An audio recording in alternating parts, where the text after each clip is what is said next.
One of the hardest things I see for people to deal with when it comes to true medicine is making the big decisions. And the reason we often fall for the seduction and the ease of manipulation-based medicine, which is all the hacks, all the pills, all the potions, all the creams, all the supplements, all of the cleanses, all the just anything to manipulate the body out of what it is physiologically interpreting from how you're living and experiencing your life. We go to that because we don't want to make these big decisions in our lives, or we don't want to make, or don't know how to yet make the decisions and the alterations and the changes within ourselves and within our relationships and within the bigger factors in our lives. And so what you need to do, if this sounds like you, is slowly start pulling away from manipulation-based medicine.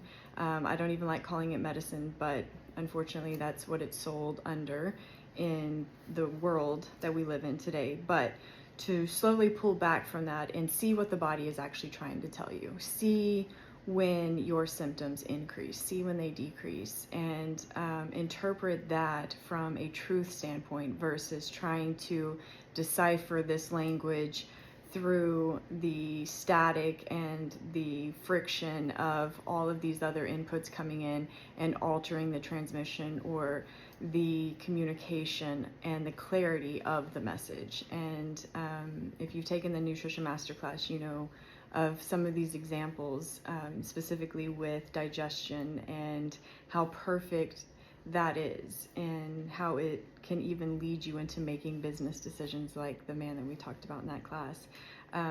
But there's no process in the body that is flawed. Everything that it does makes sense if you know how to look for truth. If you're just looking through a flow chart or through an algorithm-based interpretation, it's never going to make sense. The language of that is not your language. It has nothing to do with you. And so that only creates further confusion. So to hear what your body is trying to say, you have to be willing, number one, to hear it. And then most people don't want to hear it because if they hear it, then they have to act on it. So it's easier to feel like you can't hear it or you don't understand what it's telling you, and to try to subdue it, manipulate it, or alter the expression of that through these other means than it is to look it in the eyes and take those big steps.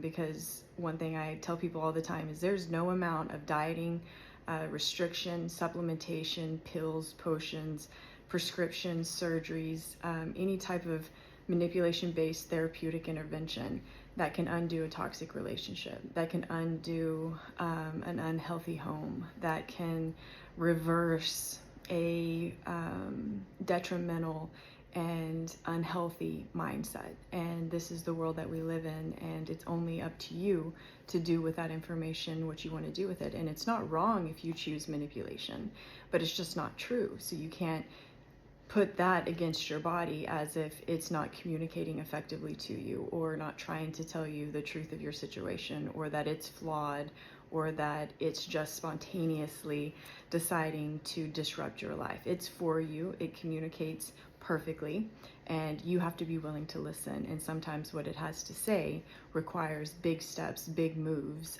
bold moves, and courageous action that sometimes we're just not ready to take. And so that's something very different than my body's messed up, my body's flawed, and I need all of these man-made manipulation-based therapeutics in order to be well. It's not true, but like I said, you can manipulate the body with almost anything. That doesn't mean that it's the solution to the asking that your body is communicating through your symptoms.